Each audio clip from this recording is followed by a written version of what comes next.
LeBron and KD are not still the best players. That's in where the basketball. KD and he responded and said, "I'm a god." Yeah. What are you talking about, dude? Like, it's times like that. If I'm getting swept, I'm just gonna lay low for a little bit. I'm just gonna relax. I mean, people joke about there's always the Cancun jokes. Is that once you get eliminated, then they go to Cancun? But honestly, if you get swept in the first round, go to Cancun and chill out just for a go month. Relax with all these guys. Dude.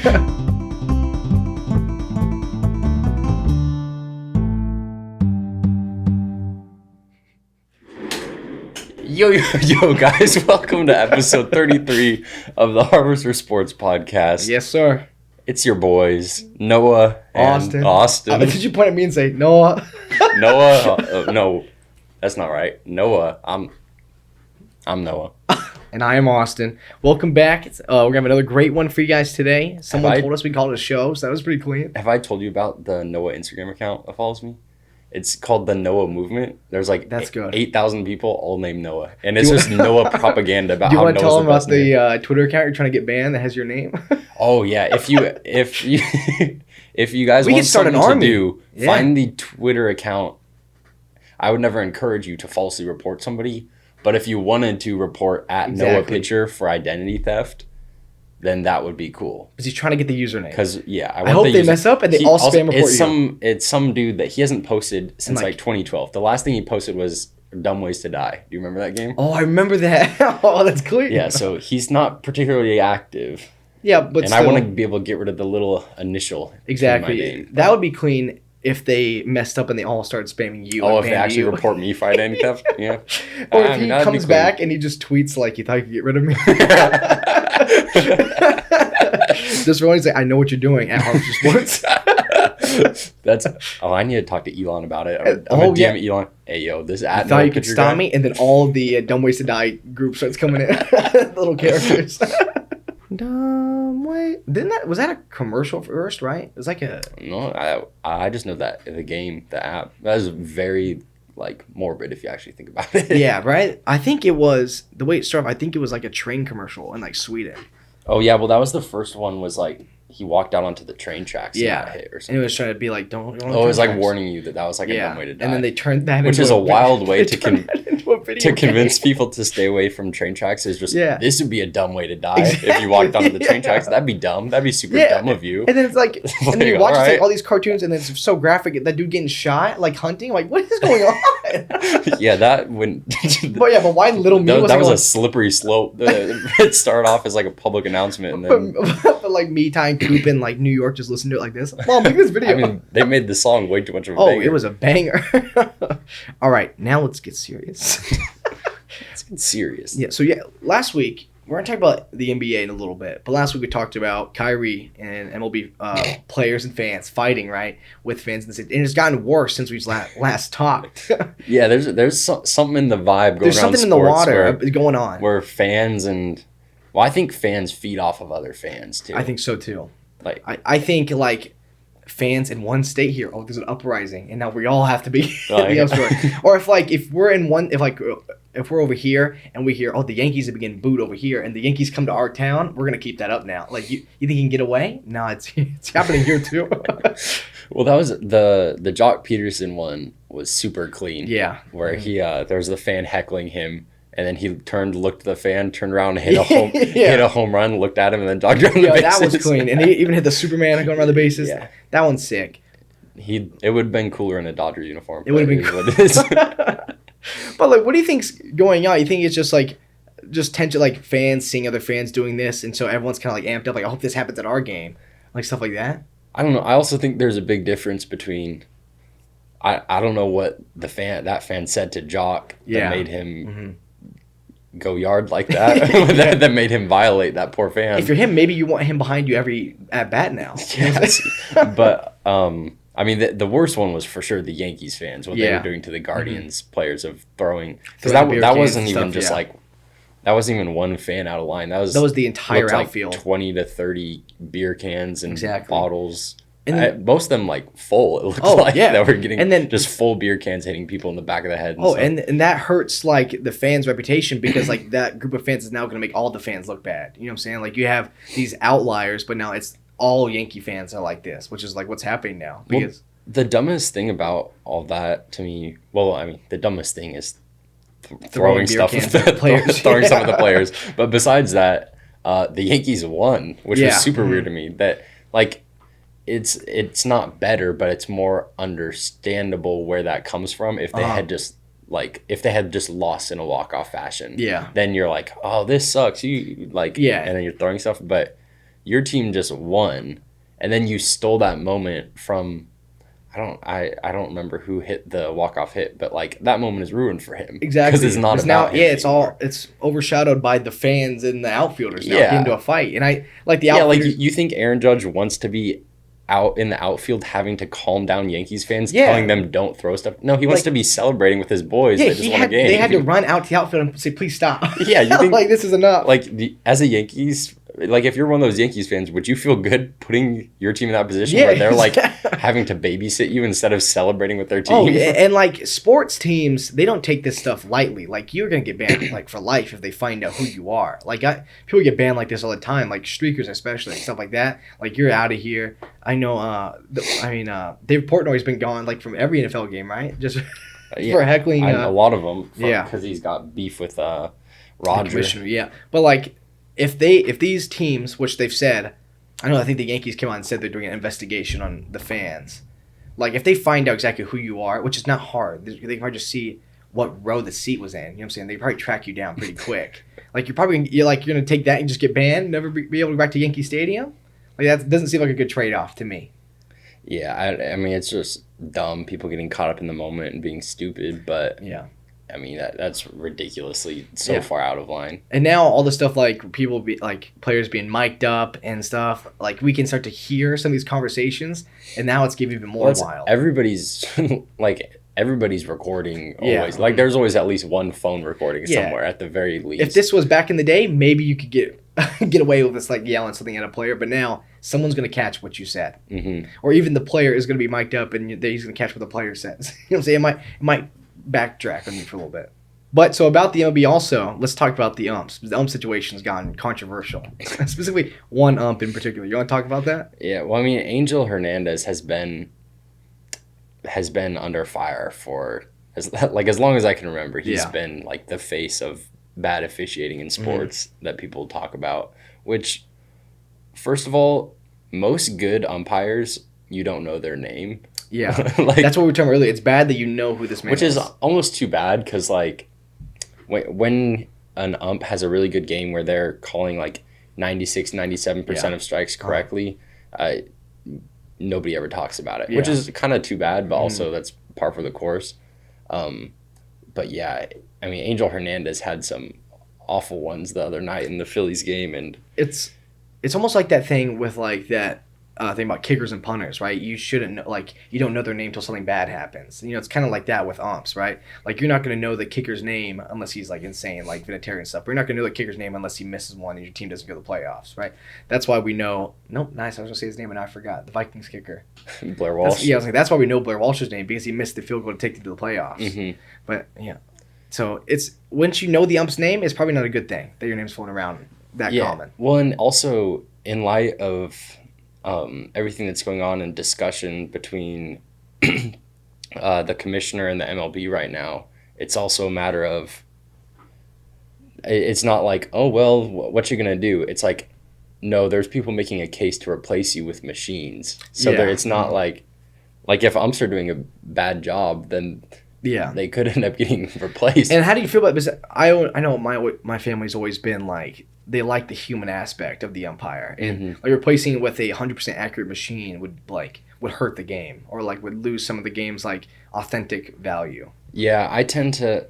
I mean, there's some situations where like that call in the Phillies game in the ninth inning, which makes me be like, yeah, I understand why people want the robot umpires, but I still can't really get fully on board with that. Yeah, there are better umps than, like, not all umps are going to be as inaccurate as Angel. So you just find a better ump. You don't need to go full robot. Well, I also think that, I don't think, which maybe this is a weird thing to say, but I don't think that every strike in the strike zone should be called a strike, and every strike outside the strike zone or every ball outside of the strike zone should be called a ball. I think that it's the job of the catcher to frame it. Yeah, exactly. Because that's part of what makes a good catcher is their ability to make this look like a strike.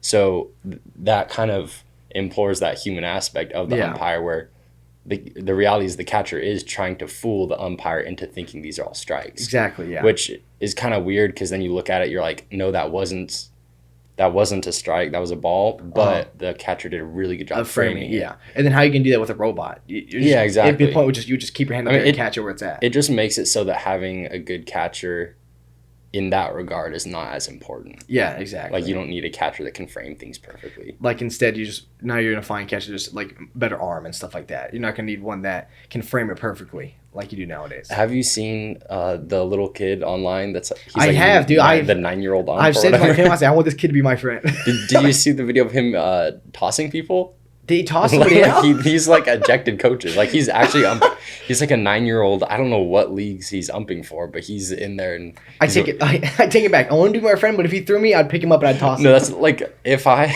if I was a player and a 9-year-old tries to eject me, then I'm just. What do you do? You eject me. Guess what? I'm gonna put you on top of the dugout.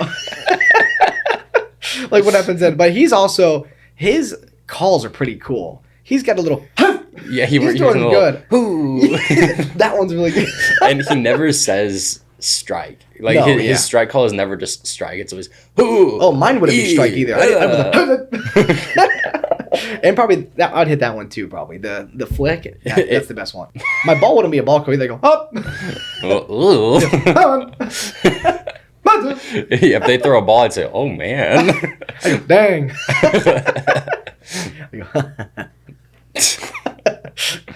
I go. I said, it should be a strike. What do you think, man? I go, what do I say?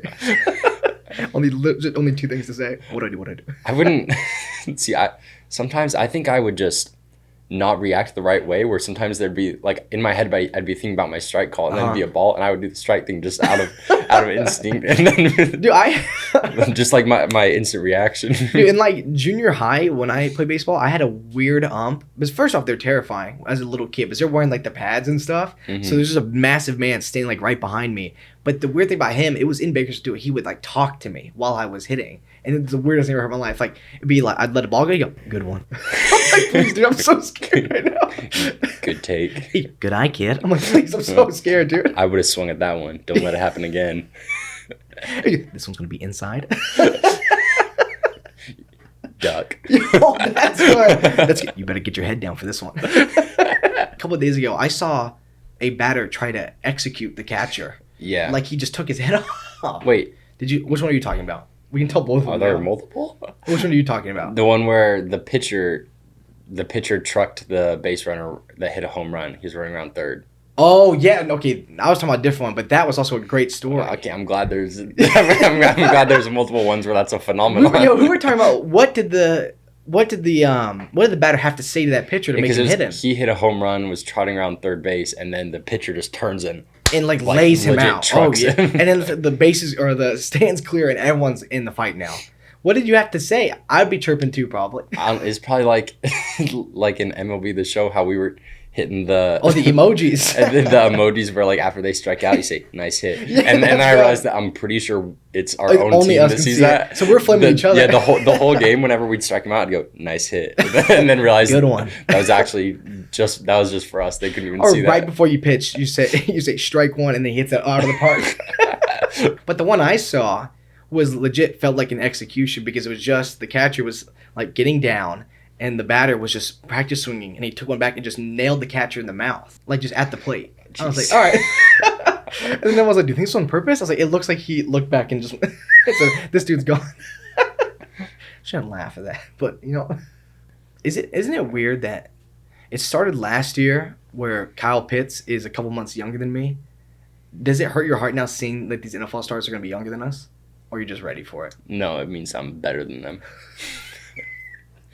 It means that I could get in there and be better than these guys. The mental maturity level of me is probably better. No, I'm talking. Just physical. Physically, It's always when that video came out like last year where it's like, it was like some dude was in college. He was like, my name could get called. You know what I'm saying? You never know. Your name could just get called. Yeah, that's fact. There's no law saying you can't be drafted. Like, your name could just get called tomorrow or Thursday. It probably might. It might. There's a chance it could get called. What if you're just watching TV and we're just sitting there? It just says, or it doesn't even say your name. It just turns says you. And then the door kicks in and Roger Goodell's in the house. Just dragging us out. Just makes you do tryouts in the middle of the street. What's your 40, kid? What's your 40? Got him. One of the weirdest things I've seen in a minute was yesterday, the news out of nowhere, that the Packers were supposedly trying to trade for Darren Waller, right? And Derek came out and said, no chance is happening. But the thing to me was like, people actually believe in this. Like, what could the Raiders get out of it? Like, what do people think we wanted? Well, I believe I can see why the Packers would want him. Yeah, exactly. I understand that part, but like, I mean, I don't like just like our boy DC8 tweeted. He was like, breaking news, team wants great player. Yeah, team that got rid of great player wants great player. Like, yeah, man, of course. Yeah, that's what happens when you get rid of your star receivers. You want a star tight end. But like even like if they were like, here, take your first back and take whatever whatever the trade was. I was like, we're not in okay, let's rebuild a little bit. We're in like we're going forward. Darren Waller needs to be a part of the team. Yeah, I mean, the term like win now mode, I feel like has a negative connotation. Exactly, yeah. But we're in a mode where we're ready to compete. Like exactly. We're like these are which is probably a better term than like win now, like just ready to compete. This is a competitive team. Yeah, because I legit don't know. The only reason it could be, it was like if Darren Waller legit was like wants more money and it'd be hard for the Bears to give it to him right now. That's the only thing I could think of. But I don't even think that. I think it seems like everything's like great and fine right now. Like what we hear. Yeah. I think this was just some news that just got sparked up for no reason out of nowhere. Just like Packers want Darren Waller. Well, it's also the phrasing, the terminology they use is like some people are saying like first says Packers interested. It like it says Packers interested in Darren Waller. Then it's like Raiders engaging in trade talks with him. Like it gets stretched and stretched until people are like, oh my gosh, this is happening. Exactly. I get it. Like it got stretched. Like it's like playing a game of telephone. It just goes from one guy and then it just keeps changing and changing and changing. It's like Raiders trading Darren Waller. I'm like, I used that title on TikTok. I'm not gonna lie. I was like, Raiders trading Darren Waller? Which one? But like, yeah, it's a crime to clickbait. Yeah. The only way, like, I think any team realistically would would just listen to any trade offer, right? I don't think you just turn down anything. I think any team would listen, but that doesn't mean they're getting rid of him necessarily. You know what I'm saying? So if a team like comes to you and they're like, what's it looking like for Darren Waller? And it's like, well, make us an offer, right? It like that's fine. It doesn't mean they're trading him away. It's just if like they're like, we'll give you 14 first-round picks. It's like, okay, sure. Yeah, if they're like legit, we'll give you our entire franchise. Yeah. And a bucket of chips. Kiss on the lips. And, and a Renegade Raider Fortnite skin. Yeah. Then I'm like, okay, that's the greatest deal of all time. Would you rather $100,000 in your bank account or Renegade winner? But yeah, exactly. So like, any team's gonna listen to any deal. I guarantee even the Chiefs would listen to offer for like Patrick Mahomes and stuff. You know, if it's big enough, you're gonna listen. You know. Well, yeah. I mean, if an NFL owner calls you, I think in general they don't just like hang up on each other and be like, what? No. Yeah, you're gonna say, what's it looking like on Pat Mahomes? You're gonna like, oh, and just hang up. You know what I'm saying? But I'm pretty sure they're all like friends. They all know each other. They're all in meetings together, right? Like most of the year, all the owners meet. Yeah, so I just think it was just one of those things in the news cycle that came up and it was randomly like, and people started taking it too far. You know, it's gonna be fine. Darren Waller's gonna be a Raider and then he's gonna get a contract and we're gonna be good because he's playing on no money right now. The man deserves real money. He does. But you know, Darren can wait a little bit. Yeah, I mean, he coming off the practice squad, he got signed to. Oh yeah, the contract that he got signed to for a guy coming off the practice squad was amazing. Yeah, pretty big actually. But I mean, the Raiders, but for one of the best tight ends in the league, which he is, it's not. Like the Raiders were smart to be like, bag this guy up. But now let's get to the heartbreaking stuff that I don't want to talk about. Let's talk about the Nets. All right, the Nets got swept in the playoffs, it was fun to watch. It was cool. I get it. That Jason Tatum guy's pretty good.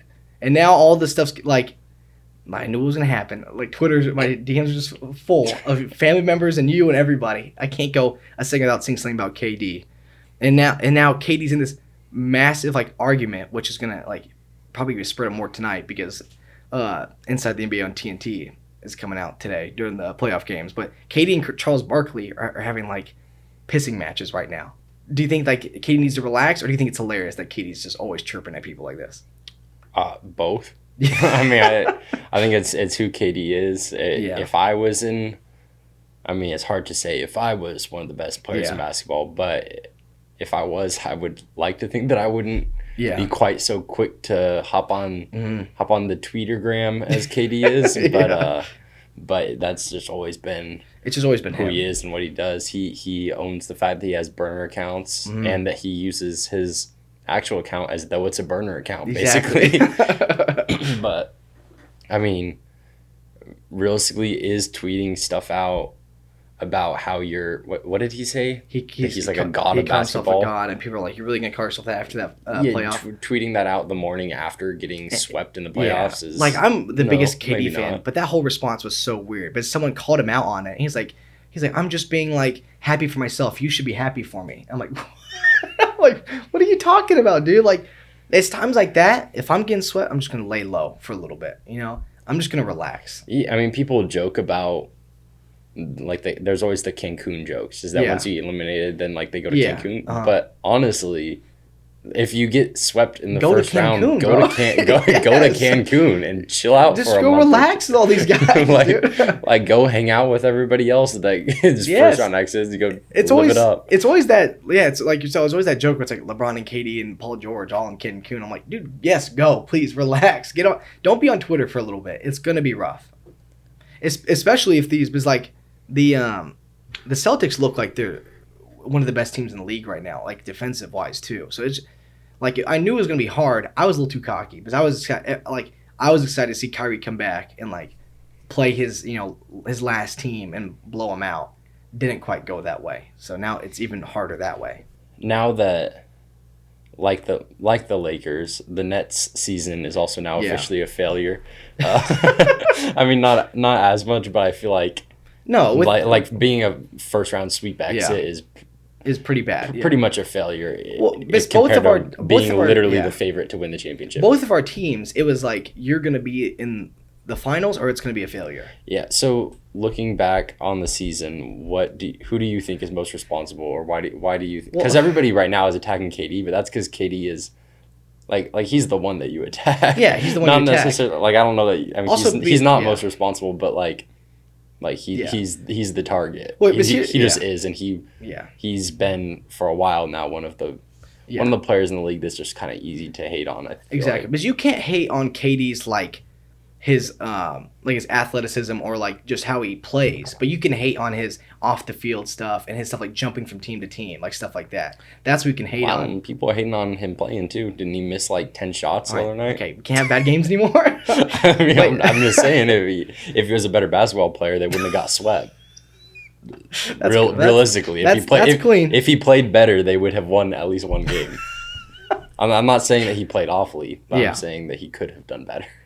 Thank you. Somebody could criticize his on the court performance. That's true. But yeah, I just think it's also easier because like he's going to be a guy that you can potentially get a chirp back from on Twitter. You know what I'm saying? Like if you're attacking a player, he's the most likely to respond back, and that's what makes it even more exciting. But if I don't want to point fingers, but like Kyrie himself came out and he said like his thing made me a little mad because like I guess I could have been a distraction, me not playing. His statement was just so like obvious. Yeah, because he said like, yeah, looking back, it probably wasn't great for the team that I like was missing games. And wasn't there, and I definitely could have been a distraction. It's like, yes, Kyrie. Yes, Kyrie. Exactly. I'm glad you acknowledged what everybody else acknowledged months ago. I'm glad you acknowledged that, and like now people are attacking Ben Simmons, and he's only been on the team for like a month. So I'm like, well, now I feel bad for Ben because Ben's a weird guy. I don't know what he's going through, right? And it's like Calvin Ridley, like mental stuff. It could be stuff like that, but like now people are attacking him for like not playing and stuff. Well, I think I think the Nets season's just been a disaster, and everybody's getting caught in the crossfire. How much do you think should fall on Steve Nash? How much should he be? I was quick to be against Steve Nash because it was his first year as a coach. I get that. But like some of the rotations and stuff, like some of the rotations, I'm like, it just doesn't make sense. Like what's going on right now? And I get it's hard because I know like KD and Kyrie are on the court. Like I get you want to play that offense, give them the ball and just let them ISO and be by themselves. But obviously that doesn't work all the time. Like the Celtics showed that they can stop that style of offense. So like something needs to change. You have to be willing to, play a different role for a little bit in that specific game. Do you think that KD and Kyrie are both still two of the best ISO players in the league? I think they're both up there for sure, but I think that there reaches a point where you need creativity. I think so too, and it's hard because Kyrie's still 29, KD's still has years left, but now there's guys like Jason Tatum and stuff, and who are now becoming the faces of the league, and it's as years go on, these players are going to get better and better, and the players that we've seen are going to start to go down and down. So eventually there's going to be a point where the players we've always have loved are now below, the new guys coming up, and we're going to just have to realize that. I don't know if it's now, but Jason Tatum looks like he's going to be one of the best players in the league. So. Yeah, I think he's already one of the best players in basketball. Yeah, because I think LeBron and KD are in the best, some of the best players in the league. I think Giannis is the best player in the league. I would say Giannis probably. Because what was that? So that was the tweet that KD initially responded to that started everything, right? It was something about. I think it was a claim that's something about it's time to acknowledge that LeBron and KD that was where the LeBron and KD are not still the best players. That's where the KD and he responded and said, "I'm a god." That's where the KD and Charles Barkley beef started because Charles Barkley said that KD was a bus rider, and it's time to start looking at KD and LeBron as not the best players in the league anymore. Bus rider, does that mean ring chasing, hopping around? I think so, but it's cop. Yeah, got him. Yeah, I mean, that almost, somebody could say that almost sounds like Charles Barkley is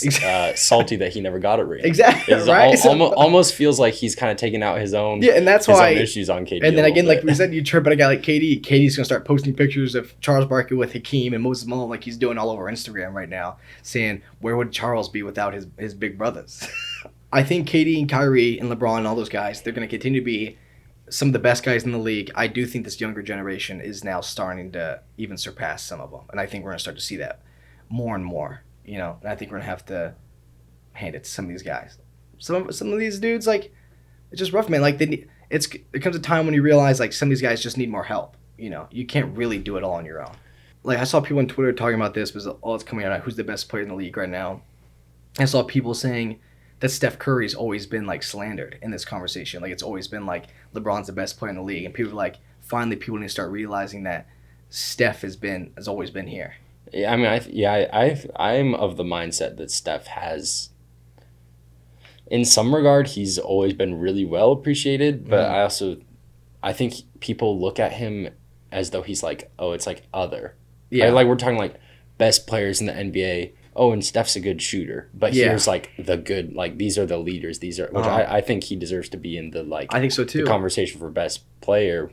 People just look at him because he's a pure shooter. Because he's a great shooter, people almost hold that against him. Exactly. That they're oh, well, he's not driving to the basket like LeBron or Giannis. Yeah, of course he's not. That's not who he is. And people take that as a knock against him. We're well, he's not going up and he's not slamming it down every game. Of course he's not. That's not the role he plays. That's not the player he is. And it still doesn't make him any less than some of the one of the top players in the league. Yeah, but I think he has been consistently one of the best players for a super long time. Last year, I think there could have been a case made for him to win MVP if his team was better. Was the only thing holding him back. But do you think the team he's on is maybe why some people always don't talk about him? Because it was the Warrior dynasty, so people are don't really want to talk about that anymore. They're we get it. They won so much. Let's stop talking about the Warriors now. I think people almost look at the Warriors as though they're almost oh, that's so 2016. That's so 2015. Yeah. It is weird because they were the peak of basketball discussion. Like for so long. They were headlining everything not that long ago. Uh-huh. But now people don't talk about them as much as they should. But the Warriors when healthy, the Warriors are a good basketball team. Yeah, exactly. And they just have been, like you said, when healthy, they've just been like Klay Thompson just have struggled with injuries and stuff. But when they're all on the court, they play amazing basketball.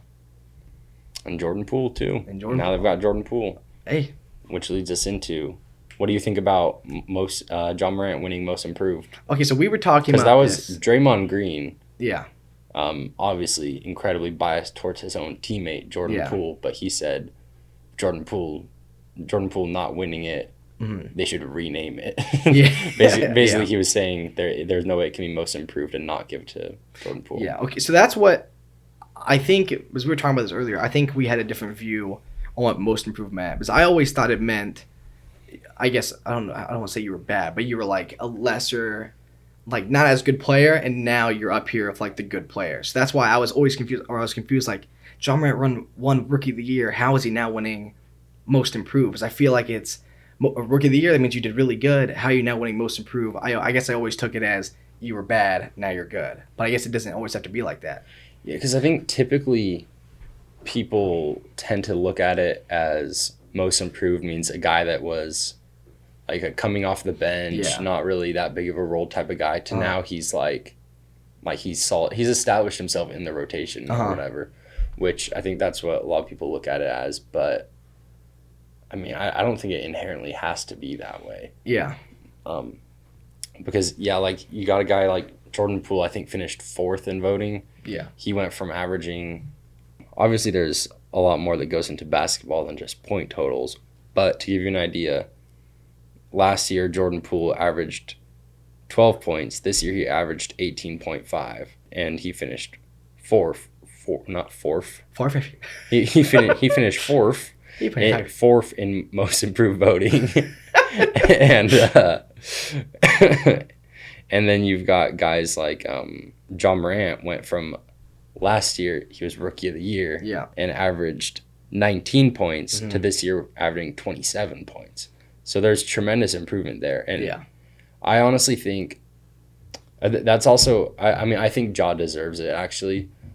Which I think, like when I first saw that he won, I was thinking like, hasn't he been really good for a while? Somewhat it feels that way because he's been good the entire year, but I mean, averaging the same amount of minutes, really, he averages 8 points more per game. I think the question is whether Most Improved is somebody going from like bottom tier, going from here to here, or from here to here of like and then there's an argument to be made about which is more difficult is to it do, from like here to here, to go from being like really like one of those like D tier guys to C tier, or from B tier to A tier. Yeah, or does it encompass that whole thing, right?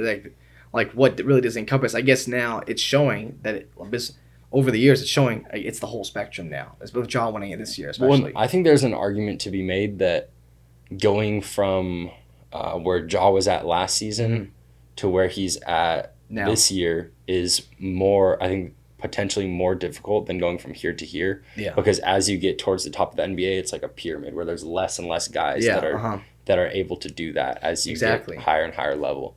So I think, there's just not very many guys out there like that.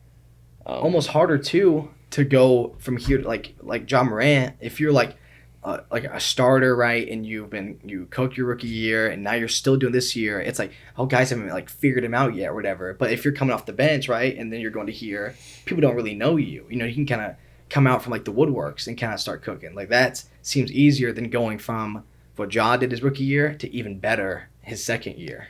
But that's almost the way that I typically think of Most Improved is because I understand the argument about why it's weird for Ja to win it, because he is only in his second year. Yeah. His first year, he was great.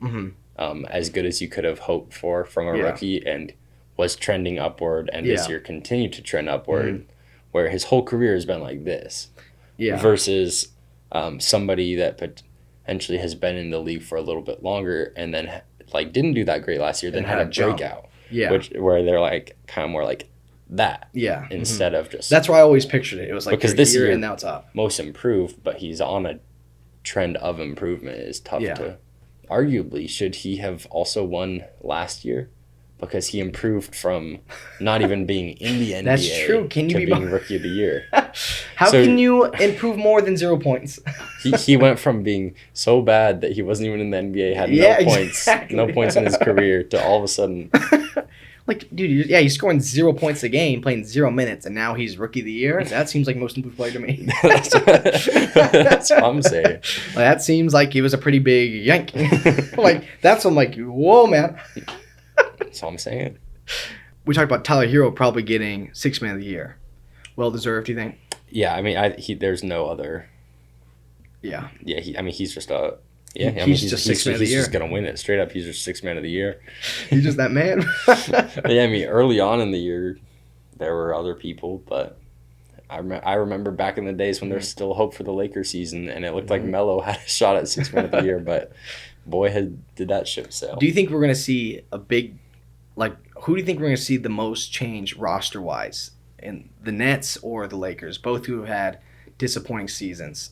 You think we're going to see the most change in the Lakers roster or the Nets roster?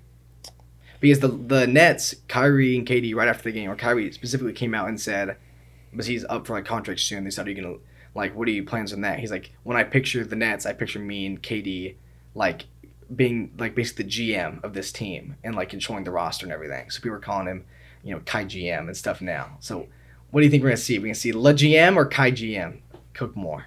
What's the roster? I think I wouldn't be surprised if LeBron's power as a GM has gone down, diminishes from now on. Yeah. I mean, for one, Russ is out of there. Russ is not going to be in LA. Today he just deleted everything. He has burned all his bridges. He blamed AD. He blamed literally everybody on the Lakers and associated with the Lakers besides himself. Exactly. Yeah.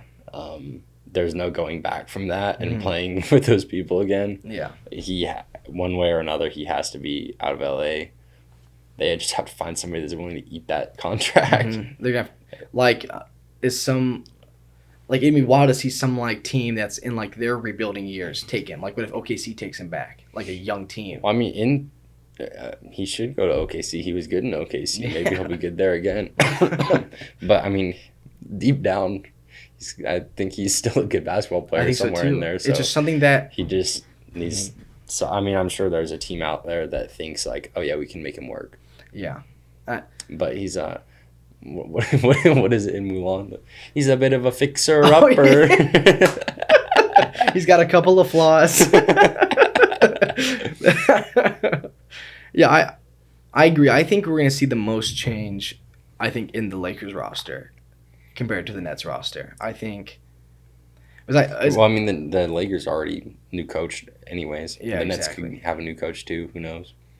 Yeah, I mean, that whole, like, both these situations are so weird because as soon as a season ends like that, like we've talked about earlier, so many fingers being pointed, so many people being like, Ben Simmons, it's Kyrie, it's different when the expectations are just so high because that's not, I don't think that's normal. Yeah. In the sense that you have teams that are first round exits all the time. Like that happens all the time. Most, what were they, a 7 seed? Yeah.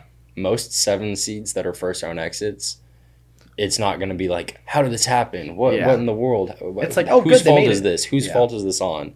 It's like, yeah, well, they were a 7 seed. Exactly. They all season long they've been like that. But in this case, it's like no. Clearly, this season was a disaster. Who's to blame? Because somebody they have to find a scapegoat somewhere. Most time when I think of the 7th seed, I'm picturing a team that has been working their way back up, like rebuilding back up. And it's like, oh, they made it this year. Like they're trending back upward. Not a team that was supposed to be here and ended so short. It's like, oh, this team. Great, they made it to the playoffs. Their first round exit, at least they made it this year. The Nets are supposed to be like, oh, they're supposed to be in the finals, and now you're getting swept. That's like I saw a video of some Nets fan. He posted it like 2 weeks ago or something when it was announced like the playoff, what the bracket was looking like, the seeding, and he said something about I feel bad for the Celtics that they have to play us. I feel bad for the Celtics that they have to play us in the first round. and then he was responding to people in the comments today. He's like, guys, I get it. Like, those people are the ones that are strongest, the ones that don't delete the tweets. I want to know how many tweets were deleted. Like, you know, like how many like sports tweets get deleted every year. That's what I'm saying is when Twitter adds that edit button, it's going to be wild. Oh, yeah. Maybe Elon could stop it now. Elon might stop it. I don't know where he stands on the edit button. We need to pull Elon and be like, edit button. Yeah, it's gonna be interesting to see what happens with both teams. Because I'm still thinking about the edit button. My bad. I'm gonna go back to something I tweeted in like 2017 and just edit it that says, in 3 years there will be a worldwide pandemic that will shut down the global economy. That's good. That'd be really good.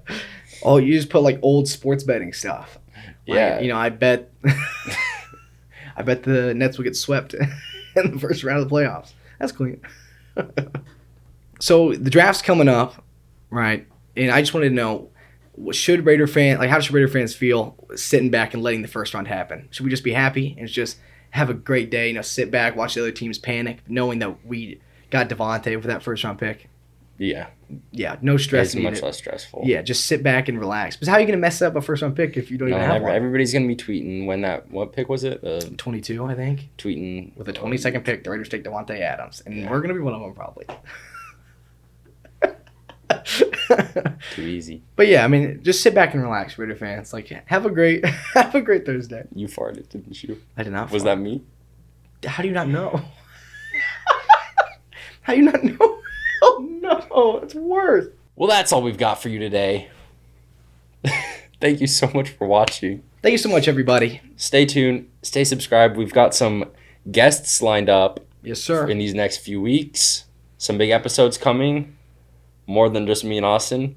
Thanks, and man. Ty. More than Ty. More than Ty. People cooler than Ty. Thank y'all for everything, man. For TikTok, YouTube, Instagram. It's all been going up. All thanks to you guys, man. Thank you for sticking around. Follow us on MySpace. What's our fan? Oh, we need a name for them. The Jake Paulers, the Logan Paulers. You guys can name yourself in the comments, and we'll choose the best one. Yeah, we're drop some comments saying what you want the fan base to be called. Yeah, drop in Harvester. The Harvest Nation. Yeah, Harvest something farm related. Let's be careful though.